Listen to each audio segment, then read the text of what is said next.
The necklace, Guy de Maupassant.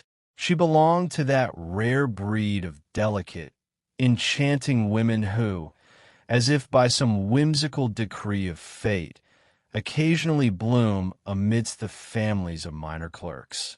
She had no dowry, no promise of fortune, not even the faintest chance of being noticed, adored, and chosen by a man of wealth and noble standing.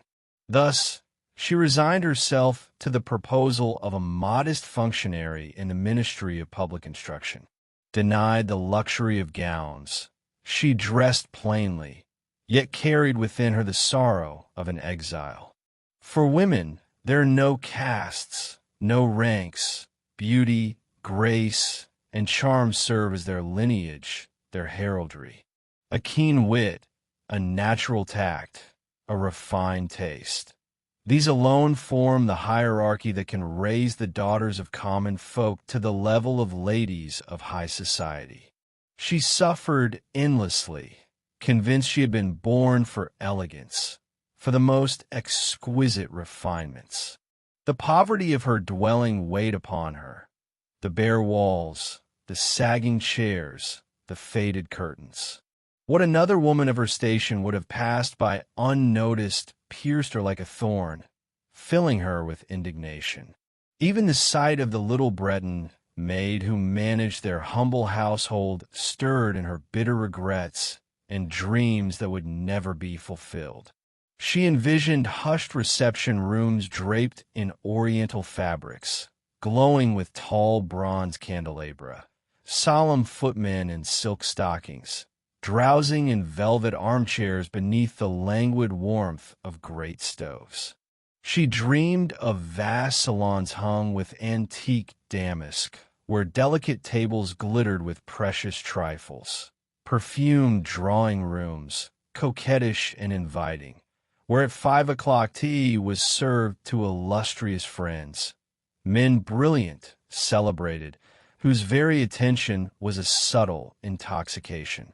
And when she sat at the round table, covered with a cloth 3 days fresh, opposite her husband, who, lifting the lid from the soup tureen, exclaimed with rustic joy, "Ah, cabbage soup, nothing finer."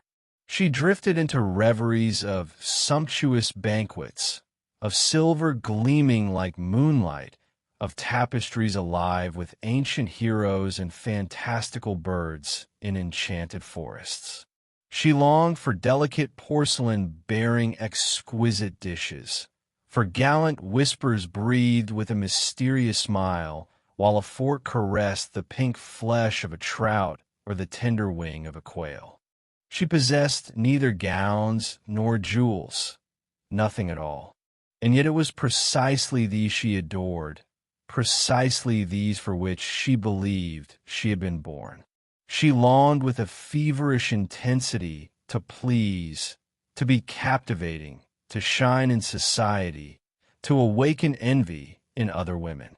At times she visited a wealthy friend, with whom she had once been raised in the convent, and each time, returning home, she suffered so cruelly that she swore never to go again.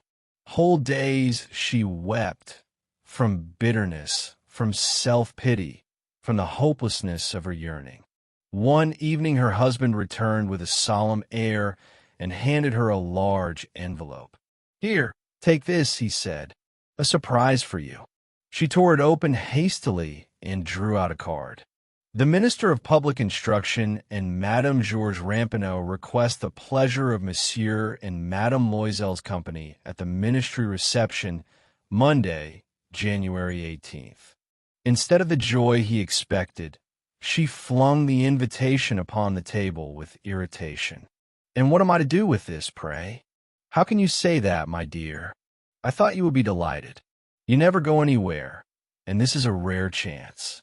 I struggled to obtain this invitation. Everyone longs to be there, and minor clerks are seldom invited. All the upper officials will attend." She looked at him angrily and muttered with vexation, "And what shall I wear? I have nothing fit for such an occasion."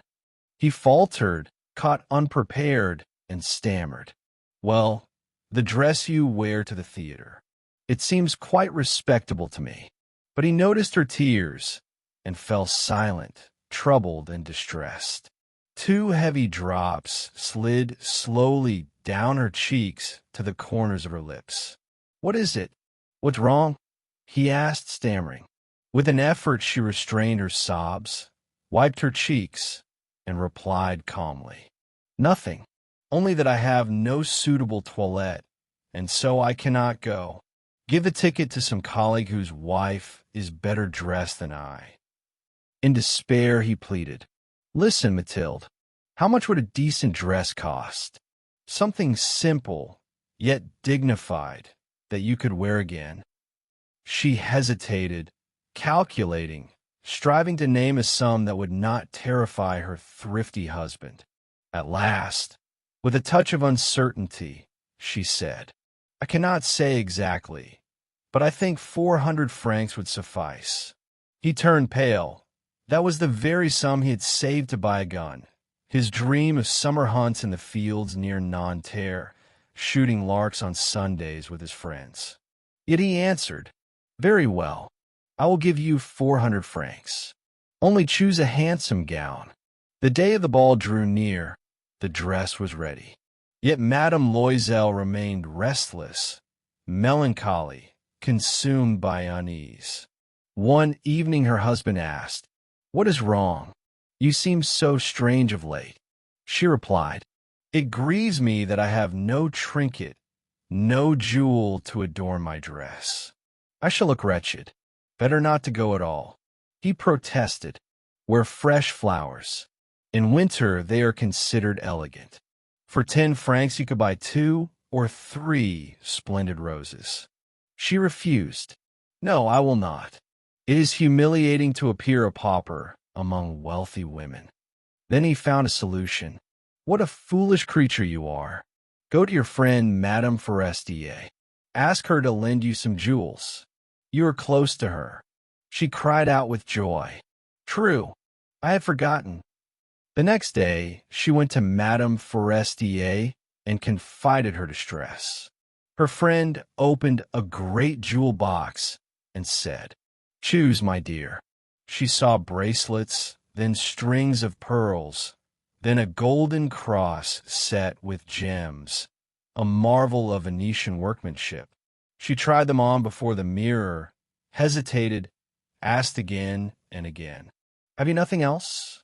"Of course I have. Look for yourself. I cannot tell what you may fancy." Suddenly her eyes fell upon a magnificent diamond necklace in a black satin case. Her heart leapt. With trembling hands she seized it, clasped it about her throat, and stood motionless before the mirror, enraptured. Then she asked, hesitantly, "Will you lend me this? Only this?" "Certainly." Madame Loisel flung herself upon her friend, kissed her ardently, and carried away her treasure, radiant with happiness. The day of the ball arrived. Madame Loisel was a triumph. Graceful, radiant, intoxicated with joy, she was the most beautiful of all. Every man turned to look at her, asked who she was, begged to be introduced. Officials of distinction sought the honor of dancing with her. Even a minister himself noticed her. She danced with passion, with abandon, drunk on delight, reveling in the triumph of her beauty, in the incense of success, enveloped in a cloud of happiness, admiration, and desire. She exulted, complete victory, that sweetest intoxication of a woman's heart. They left the ball only at 4 in the morning. Since midnight, her husband had been dozing in a small, nearly deserted salon, where 3 other clerks waited while their wives surrendered themselves to gaiety. He threw over her shoulders a modest wrap, plain, everyday, almost shabby. Its stark simplicity clashed cruelly with the elegance of her ball gown. She felt it keenly and longed to vanish, lest she be seen by other women swathed in sumptuous furs. Loisel tried to stop her. "Wait, you'll catch cold outside.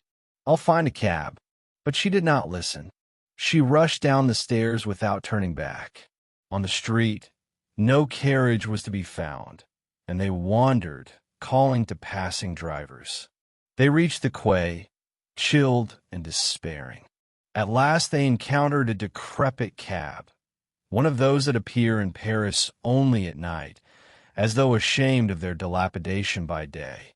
It carried them to their home on the Rue des Martyrs. Silently, they climbed to their apartment. For her, the enchantment was ended. For him, thoughts turned to the ministry, where he must be at 10 o'clock. She removed her wrap before the mirror, eager to see herself once more in all her glory. Suddenly she cried out. The necklace was gone. Her husband, half undressed, asked anxiously, "What is it?" My necklace from Madame Forestier. It's lost." He leapt up, aghast. "What? Impossible." They searched through the folds of her gown, the wrap, the pockets, everywhere. In vain. "Are you sure it was still on you when we left the ball?" "Yes. I touched it in the vestibule of the ministry. But if it had fallen in the street, we would have heard it. Then it must have been left in the cab." "Perhaps. Did you note the number?" "No." "Did you?" "No." They stared at one another, stricken. Then Loisel dressed again. "I will go," he said. "I'll retrace our steps. Perhaps I shall find it." He left. She remained in her ball gown, without light, without rest, frozen like a statue. He returned at 7 in the morning. He had found nothing. He went to the police, to the newspapers to place notices, to the cab stands, everywhere hope might lead. She waited all day, numb with dread. That evening he came back pale, exhausted. No word of success. "Write to your friend," he said, "that you broke the clasp and sent the necklace for repair. It will gain us time." She wrote at his dictation. By the week's end, hope was gone. Loisel, aged by years in a few days, said, "We must replace it." The next day, with the case in hand, they went to the jeweler whose name was on the lid. He searched his records and replied, "This necklace was not purchased here, only the case." So they began their weary circuit of jewelers, describing, consulting, worn out with anxiety. At last, in a shop of the Palais Royal, they found a necklace that seemed identical. It cost 40,000 francs, but they were allowed it for 36. They begged the jeweler to hold it 3 days, agreeing he would take it back for 34,000 if the original were found before the end of February. Loisel possessed 18,000 francs, an inheritance from his father. The rest he must borrow. He began collecting money, 1,000 from one, 500 from another, 100 here, 50 there.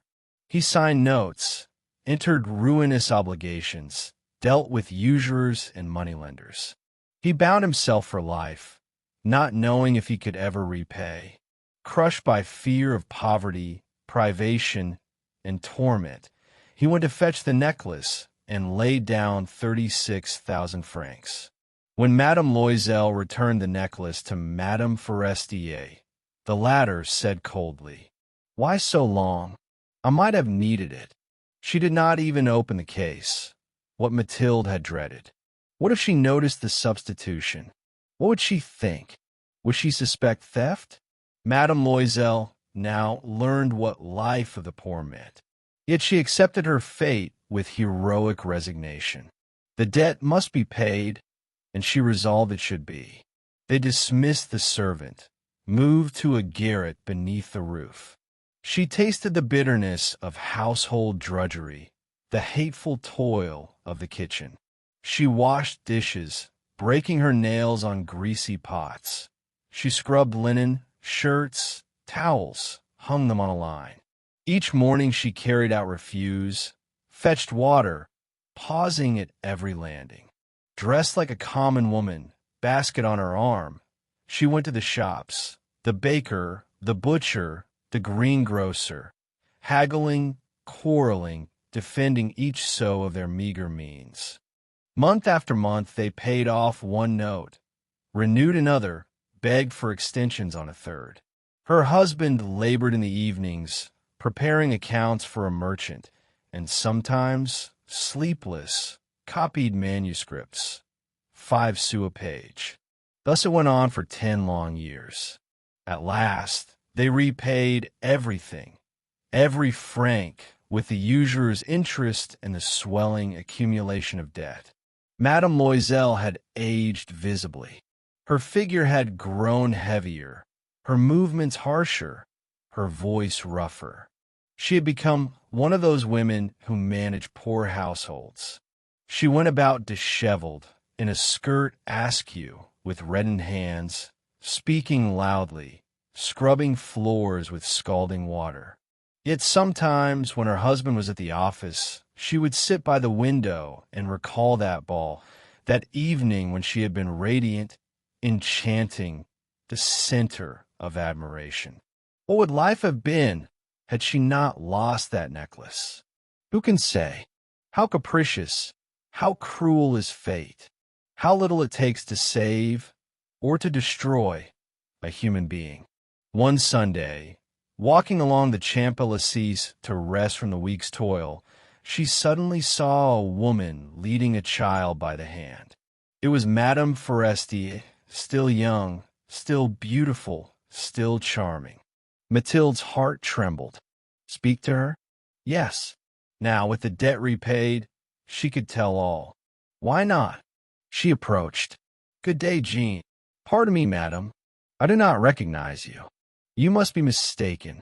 No, it is I, Mathilde Loisel. Her friend gasped. Heavens, Mathilde, how you have changed. Yes, I have endured much since we last met. I have learned what poverty is, and all because of you. Because of me? How so? Do you remember the diamond necklace you lent me for the ball at the ministry? Of course. What of it? I lost it. What are you saying? But you returned it. I returned another, an identical one. We bought it new, and for 10 years we paid the debt. You cannot imagine how hard it was. We lost everything, but now it is over, and I am glad to tell you. Madame Forestier stood thunderstruck. You mean you bought a new necklace to replace mine? Yes. And you never noticed? They were almost indistinguishable. And Mathilde smiled, simply, triumphantly, with relief. Madame Forestier, shaken, seized her hands. Oh, my poor Mathilde, but my diamonds were false. At most they were worth 500 francs.